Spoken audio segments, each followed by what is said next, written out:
maanaam ñoo sëkk kuréel boobu ñuy wax collectif des amicales de l'ICAD yi nga xam ne ñoo nekk à tout instant di défendre la cause estudiantine. alors mbirum université Cheikh Anta Diop bu Dakar bokk na si li ñu nar a waxtaanee lu yaatu ci émission tay bi ñu dalal laataa ñoo tàmbali ak suñu gan Alioune Sow nuyu naa la. oui Assane maa ngi lay fay di la sant di la gërëm c'est encore un plaisir d'être sur ce plateau di nuyu suñu sang bi di nuyu le grand Doudou Coulibaly et puis di nuyu téléspectateurs yëpp di ñu seetaan et puis mes amis caméramans et women. Alors Bassirou le prétexte de cette invitation c'est li xew ci décision bi université jël ne dañuy eggali cette année en ligne li ko waral mooy des manifestations ak saccage yi nga xamante ni moom moo am ñu nemmeeku fi ñu gën a touché wala bokk na fi ñu gën a touché fac lettres yow nga bokk si ñi nekk ci faculté boobu naka nga dundee jour boobu événement yi ba nga gisee ces images là. Bon balaa may ñëw ci question boobu noonu damay ñaawlu li nga xam ne am na université suñu yaay yi suñu papa yi mën naa ne askan bi yëpp à travers le monde di ko gis mu nekk ay images yu ñaaw yu doy waar yoo xam ne tey képp ku ko gis rek da nga koy ñaawlu ba fa ñaawlu yem parce que tey ça ne montre pas une bonne image de l'étudiant bi nga xam ne tey ay parents duñu ko yónni pour mu dem jàngi tey question bu pertinente la mais balaa ñu siy xuus rek du ñuy andi ay leeral yu ndaw parce que tey sénégalais yëpp jàpp nañu ne li nga xam ne moo xewoon université étudiants yi ñoom ñoo ko def dëgg la tey origine bi si ñoom la jógee cause bi si ñoom la jógee mais tey affaire bi dem na bu yëg foo xam ne maîtrise amatu si dem na bu yëg si foo xam ne am na ay infiltré yu dugg si université bu andi fa jeeyu boobu noonu am fa yëpp nekkul ne fac lettres kese moo impacté mais université yëpp a impacté parce que tey faculté boo dem rek am na fu ñu taal soit BC la soit archive la soit ay bureau la yu ñu saccagé au niveau du campus social aussi tamit comme la direction du COUD a été saccagée et incendiée mu nekk loo xam ne lu ñuy ñaawlu la trop. Au niveau de la faculté des lettres et sciences humaines on a fait l'état des lieux avec tous les représentants d'étudiants c'est-à-dire les délégués et mën naa ne jéye boobu noonu bi mu amee ñoom ñoo njëkk foofu noonu ngir tey tere manifestants yi pour ñu mën a ñu bañ a saccager foofu noonu boobu bi ñu lakkee foofu noonu ñun ñoo nekkoon foofu noonu di def avec les moyens de bord faire le tout pour mën a fay lakk bi amoon foofu mais malheureusement on n'avait pas pu le faire mais on avait eu à maîtriser le feu jusqu'à l'arrivée des sapeurs-pompiers yi nga xam ne tey di leen jaajëfalaat bu baax ci seen liggéey bu am solo boobu noonu tey mais grosso modo université bi yëpp impacté wu ci loolu noonu université yëpp la manifestant yi laal parce que faculté boo dem biis ya fa nekkoon ak oto ya fa nekk yëpp la manifestant yi taal di ko ñaawluwaat encore une fois. alors bi ñu gisee ces images là mu def le tour du monde yaa ngi koy tudd sànq sénégalais yi ñu bëri dañoo jaaxle parce que yàgg nañ gis université des manifestations d'étudiants chaque année mënuñ tàmbali une année universitaire ba jeexal ko manifestation du am mais ampleur bi mosuñ koo gis université tudd nga léegi des infiltrés mais bu infiltrés yi mën a laalee faculté yi daa fekk ay étudiants jàppale leen. waaw loolu am na comme ni nga ko waxee rek étudiants yàgg na xeex. ngir li ko metti étudiants yàgg na manifester wu comme ni mu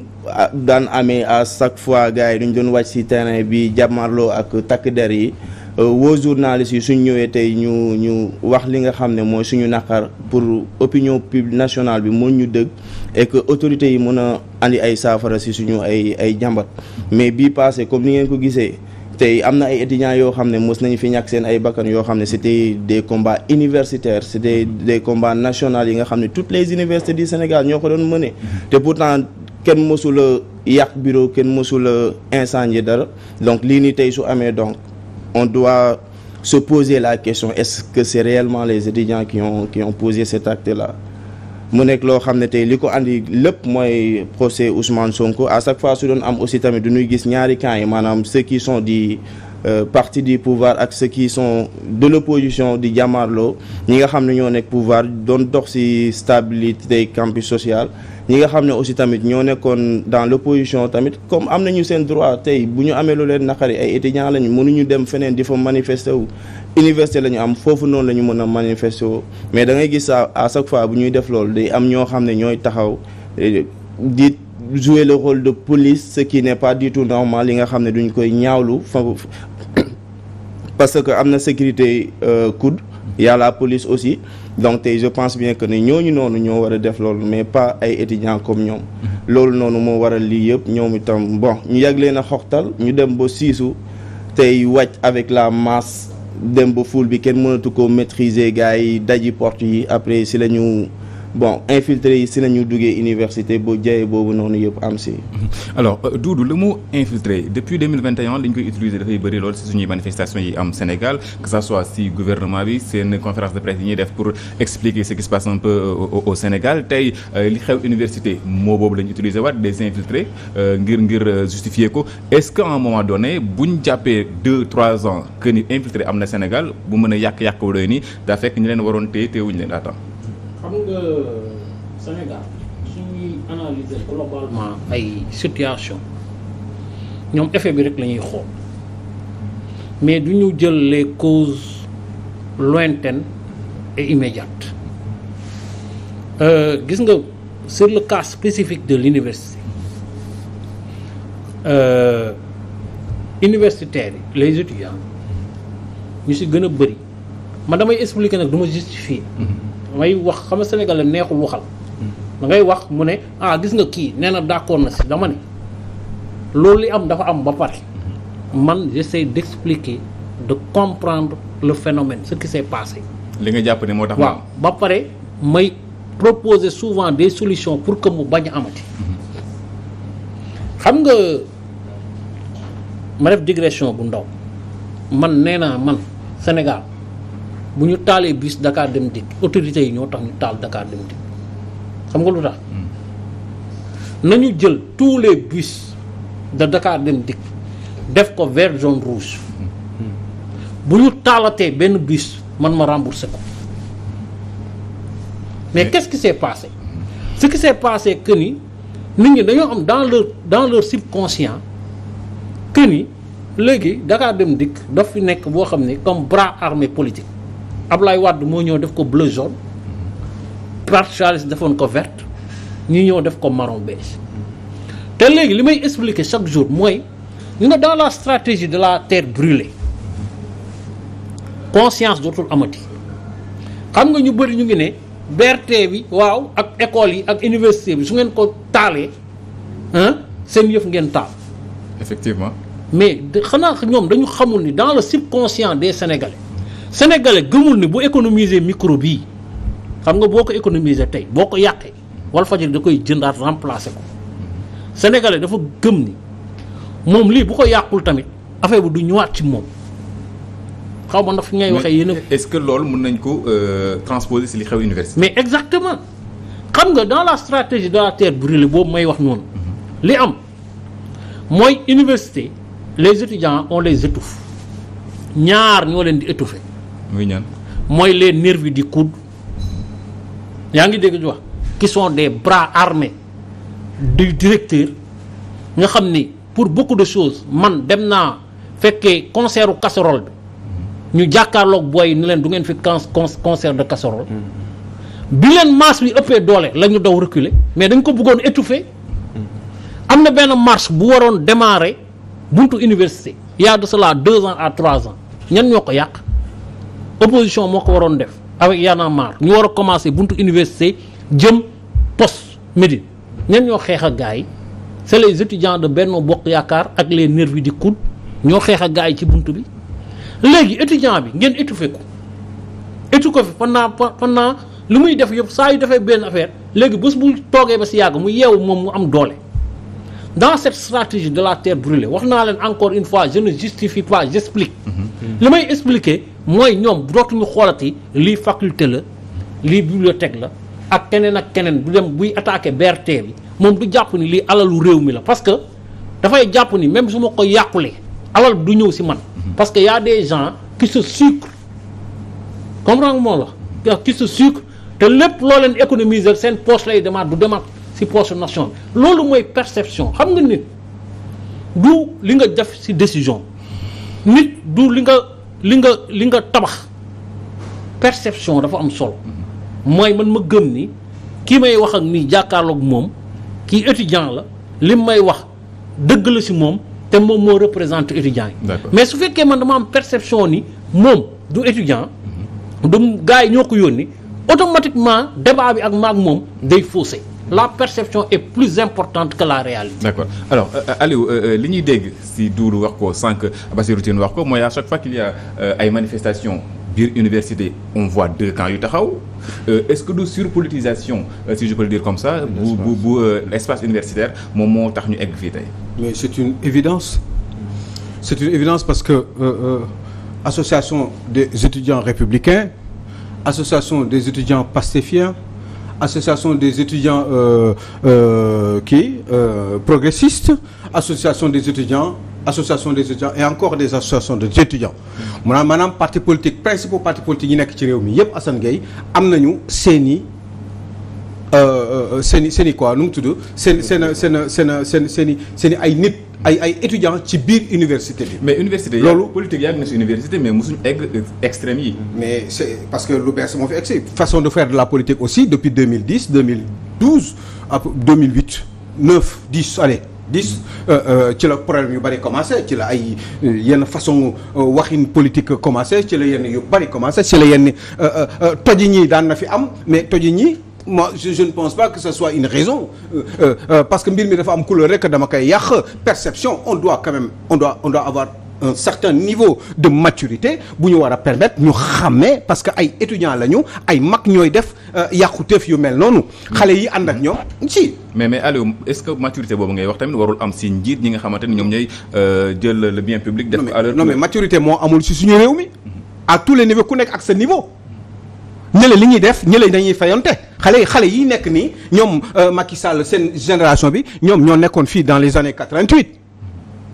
ñoom ñoo màgg tey téye réew mi ay xale yi continuer la même chose c'est parce que dafa am ci wàllum éducation loo xam ne defaluñ ko réew mi jàngaluñu xale yi tàggatuñ leen ci comment ci wàllum civisme comment on doit tenir une société nan lañ ci war a dundee entre ñun lan mooy suñuy droit ak lan mooy suñuy limite quand on c'est curieux mais BRT bi amagul couleur amagul vert jaune rouge amagul marron beige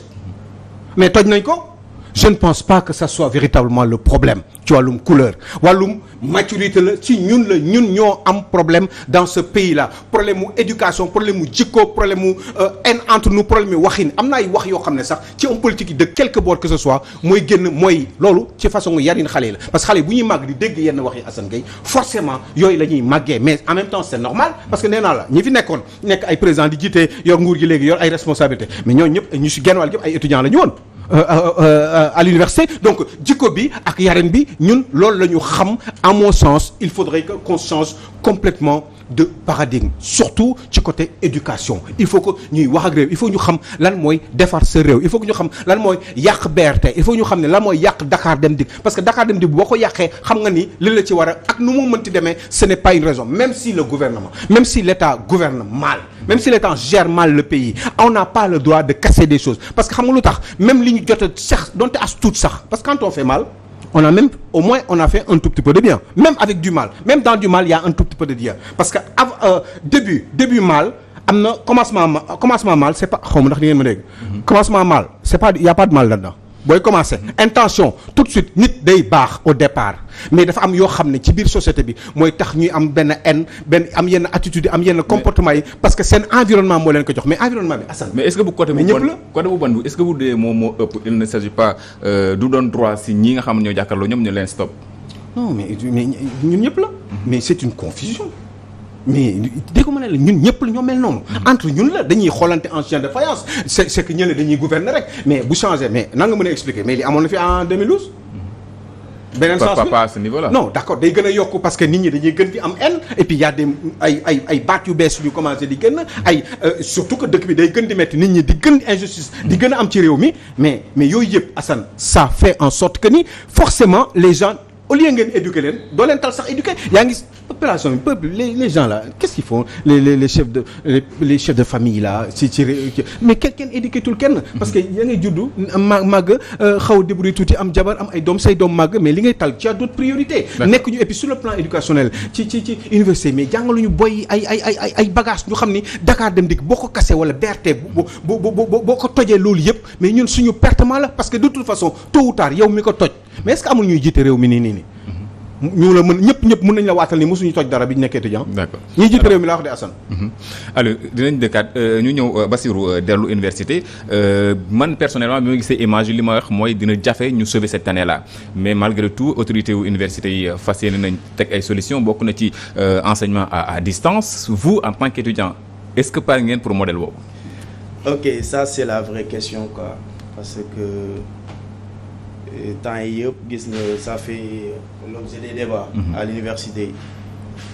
malgré que bon étudiants yi nekkatuñu université mais du ñu jàpp ne chaque jour ñi ngi biir université quoi parce que lu ñuy dund la suñu kër la même en dehors de l'université sax ñooy ci biir dëgg la jaye ji fi am yëpp képp koo xam ne gis nga ko rek jàpp nga ne bon pour cette année-ci moom c'est perdu quoi il y a aucune possibilité à ce qu'on sauve l'année mais je pense bien que ce n'est pas impossible parce que tey état su bëggee université jógaat rek su bëggee étudiants yi dellu siwaat rek su bëggee étudiants yi ñëwaat continuer seen ay cours rek c'est bien possible mais tey loolu noonu volonté étatique boobu noonu day commencer suñ ñi nga xam ne ñoo ñuy jiite c'est-à-dire les autorités universitaires ñoom ñu pare ngir loolu noonu am ñi ñuy proposer c'est pas sax une proposition c'est une décision qui a été prise par l'administration et que il n'y avait pas l'implication de l'étudiant n'était pas impliqué surtout ñun ñi nga xam ne tey ñun ñooy yore kaddu étudiants yi ñun ñi nga xam ne ñooy yor kaddu plus de 93 000 étudiants on n'a pas été impliqué sur cette décision-là ce cadre de concertation et chose bi nga xam ne duñ koy ñaawlu ba fa ñaawlu yem parce que tey comme on le dit souvent tout ce qui se fait pour moi sans moi il est contre moi donc décision yooyu nga xam ne suñu njiit yi jël nañu ko dañuy jàpp ne c'est des décisions qui ont été prises contre nous contre toute la communauté estudiantine parce que décision yooyu noonu elle ne nous arrange pas. les cours en ligne mooy sauver année bi. non sauver année am na mais comment les autorités devraient nous convoquer recueillir nos propositions parce que ñun tey on a des idées nous comprenons l'étudiant mieux que quiconque parce que tey ay étudiants lañ. ñun tey ci alba lañ jógee donc xam nañu carrément gàllankoor yi nga xam ne cours en ligne yooyu yëpp am na ci biir mooy que ne étudiant bi dëkk Fongolimbi est-ce que kooku noonu tey am na connexion est-ce que fi mu dëkk am na électricité da ngay gis ay étudiants yoo xam ne tey amuñu sax téléphone smartphone amuñu machine ordinateur étudiant boobu noonu ndax soo ko bëggee imposer ay cours en ligne nekkuloo di sacrifier étudiant boobu noonu et je pense bien que ne tey égalité de chance boobu noonu dafa war a am lépp loo xam ne lu ñuy jël la comme décision ñuy sóoraale étudiant bi nekk à la Casamance étudiant bi nekk à Réfane bi nekk à Kolda à Kaolack ñooñu ñëpp duñu leen a war a jël en compte nga xam ne benn étudiant duñu ko laisser en rade aucun étudiant ne doit être sacrifié tey dëgg la sauver année bi am na mën nañu ko sauver parce que ñun li ñu proposé woon on avait fait l'état des lieux on avait engagé même un expert ñu def état des lieux dox ci université fépp foo xam ne ay yàqu-yàqu am na fa ñu dem xool après bi mu paree il nous a remis le PV bi nga xam ne pare woon nañu ko pour jébal ko suñu ay njiit. lan moo nekk ci PV bi. mais malheureusement loolu noonu tey amul mooy que ne tey li nga xam ne am na fa comme ay yàqu c'est nombreux. mooy que ne loolu c'est bien possible tey pour état bi réfectionner ko et étudiants yi ñëwaat continuer seen ay études. te étudiants yi li leen dese premier semestre bi bariwul boo demee au niveau de la faculté des lettres pare woon nañu premier semestre bi ba pare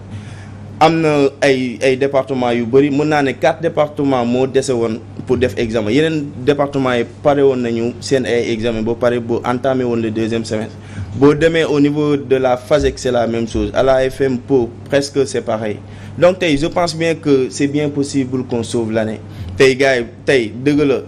à la direction du COUD tey gars yi taal nañ ko mais tey bureau DG moo tax ACP ak salle d'accueil bi ak bureau chef de protocole bi et que au niveau du service médical foofu noonu tey am na ay locaux yoo xam ne dara nekkul foofu ñu jàpp que ne su nekkee ne ñoom bëgg nañ sauver année bi rek mën nañoo dem ut ay bureau provisoire le temps de permettre aux étudiants de terminer leur premier semestre nga xam ne dinañ leen may 2 mois 3 mois ñu réfectionner université mais cours en ligne boobu noonu je pense pas que c'est la solution pour sauver l'année parce que def ko mooy sacrifier étudiant bi nga xam ne amul lu mu jënde connexion def ko mooy sacrifier étudiant bi nga xam ne fa mu dëkk amul connexion bi neexul amul électricité mais étudiant tey bi nga xam ne tey parfois ticket de restauration sax amagul lu mu ko jënd 100 francs kooku noonu nga bëgg koo jëndloo connexion mais kooku noonu est-ce que loolu mën na nekk dëgg la y a cette possibilité mais vraiment ñun collectif bi d'accord ñu ci loolu noonu tey te ñun étudiants yi la ñu àndal lépp lu étudiants yi wax rek ñun loolu la ñuy défendre. alors dinañ jëkkaat ci solution yi parce que ku teg dara ci kanam tuuti mais Doudou on a l'université virtuelle du Sénégal depuis des années. Chaque année dañuy gis étudiants yi fa nekk di ñaxtu suñu télé bi ak yeneen télé yi nekk dans ce pays là aujourd'hui pour sauver année universitaire bi les autorités préfèrent ñu teg l'enseignement en ligne. Est-ce que noppi nañ ngir sauver cette année ak méthode boobu. xam nga nous avons des autorités qui punissent la population. comment ça. waaw ñoom dañuy punir rek Walfadjri lañ bëgg a woo dégg defu leen ko ñu punir leen université yeneen xeexal opposition ñu punir leen ndax fan moo tàq du campus pédagogique campus pédagogique moo tàq non. est-ce que campus social loolu daal moo yor social. non dafa nànk. loolu kudd loolu benn kii la rek. direction bi la. dama ne. mais ñoom ñoo géré campus social. mais dafa nànk ñu vidé dàq leen on a chassé les étudiants. génne leen dëkk bi mais jour boobu il fallait nga dem foofu am na ñoo xam ne sax 5000 bu ñu passé pour dem seen village amuñu ko. voilà. am les quartiers environnant gars yi fa lañ mujj dem teg seen i ay bagages est-ce qu'on a parce que 2, 3 ou 4 personnes def nañ benn affaire nga nangu ni lii c'est des ñoom ñoo koy wax de c'est des infiltrés c'est pas les étudiants nga punir tous les étudiants. nga punir tous les Sénégalais ci internet nga punir ba punir le sud du pays am na fu may wax ak yow nii tey foo xam ne boo fa yeggee ci dans le sud du pays. Un gouverneur a décidé que ni 18 heures la circulation bi di arrêté parce que c'est le fief de Ousmane Sonko amul benn base boo xam ne lañ ko teg du rébellion bi moo jógaat du dara moo jógaat mais parce que dañ jàpp ni c'est des populations qui sont acquis à la cause de Ousmane Sonko on va vous punir 18 heures ngeen di tëdd. est-ce que loolu normal na tey université boo xoolee bu baax xam nga man nag du ma waxantu Assane dama dem doxantu université. mun naa am sama pourcentage baaxule mais mun naa jàpp ni 75% de l'université est encore debout. 75% de l'université est encore debout da ngay ut ay palliatifs parce que un gouvernement teguñu ko fi rek pour gérer ay diplomatie ak yooyu dañ koy teg pour ngay gérer ay solutions di xalaat. mais solution lañ proposé. mais non lii du solution déggoo lu ma la wax. xam nga man li yëguma ko woon sax ni ne sont pas concertés avec les mais man laa wax man gis nga benn affaire bu amee man damay dem doxantu xool ba ma xoolee université li fa yàqu ba xam nga ñii dañuy def une communication mensongère moo tax man lu ñu ma won seen télé yi rek damay am njot man bi ma gisee ministre bi def une délégation jël presse bi yëpp yóbbu foofu c'est là ne ñii ils sont en train de faire la communication pour montrer que ni université bii mënatul fonctionner te lañ wone du dara pour ko xam université man xaw ma woon ne am na ay locaux yu fa mais dama ne à 75% université mënoon na di soox ba ñu sauver année bi. d'accord alors Aliou si solution bi nga xamante ni moom la direction bu université de Dakar proposé ngir génn sauver cette année là ñu bañ a am année invalide ou année blanche. Bah moi je sais pas je pense que ni bon xam nga waxtaan ci sujet bi dina xaw a man je def sensible parce que man maîtriser wu véritablement ce qui se passe à l'université c'est vrai que grand bi il s'agit de l'enseignement en ligne ak Sénégal fi ñu toll ci niveau de surtout ça li grand bi wax ni 75% université taxaw na xam nga y a le côté y a la partie matérielle et la partie immatérielle aussi du bagage yi gis noonu rek ñu ne benn partie toj na et puis tout va bien 75% yi taxaw nañu 25% rek yàqu doo xam ci biir grand lan moo fa yàqu ñoom à moins que ñu xam lépp li fa nekk plus que ñoom sauf que ñoom aussi dañu waroon gën a leeral mbir yi wax pourquoi ñu jël décision bi pourquoi cours en ligne bi ñu imposer ko étudiants yi parce que amuñu beneen choix bu ñu ci communiquer ba mu leer après au moins dañ ci mën a tontu dañ ne ok d'accord ñii lii moo tax mënuñu def lii boo gisee ñu proposer cours en ligne bi c'est parce que c'est la meilleure solution parce que lii ak lii ak lii moo tax lii la ñu tegal bu fekkee dafa am ñoo xam ne dañu se mettre en porte-à-faux par rapport ak ce qui se serait dit bu boobaa ñoom tam ñu wax échanger ci wut ay solution réfléchir xam ndax mbir mi baax na wala déet ñu waxtaan ci mais taxaw rek ne ñële li ñu def baaxul ñun li ñuy xalaat moom mooy dëgg parce que tout simplement warul ñële li ñu wax mënul nekk moi je pense que di man su ma doon gëm ñoom laay gën a gëm xam nga lu tax parce que je pense que ne ñoom est-ce que véritablement xalaat ngeen ne ñoom dañuy def loolu pour yàq je crois que defuñu ko pour yàq bon c'est vrai que gravité de punition mais je crois que c'est un peu trop dire mon grand punition dafa xaw a diis pour lu toll ni des autorités une autorité étatique je crois que ni jël nañ ay décisions ils peuvent se tromper à certains égards c'est possible mais peut-être que aussi ils ont raison sauf que boo gisee ñu ci werante ni ñii ne lii ñii ne la sa des c'est parce que xëy na peut-être ñoom sur le plan communicationnel leeraluñu mbir bi boo jëlee yenn décisions yi nga ne lii moo tax étudiants yi mënatuñu toog ci biir université bi et que ay cours en ligne la ñuy faire valoir parce que nii la mën a demee mënul demee neneen lii moo tax ñu def ko expliquer sénégalais yi ñu comprendre lan moo tax expliquer d'abord en premier les étudiants ba ñu comprendre lan moo tax ba nga xam ne kii du am contradiction du am ba sax kii parce que indi ngeen expert seen expert boobu li mu teg dossier bi mu indi parce que j'imagine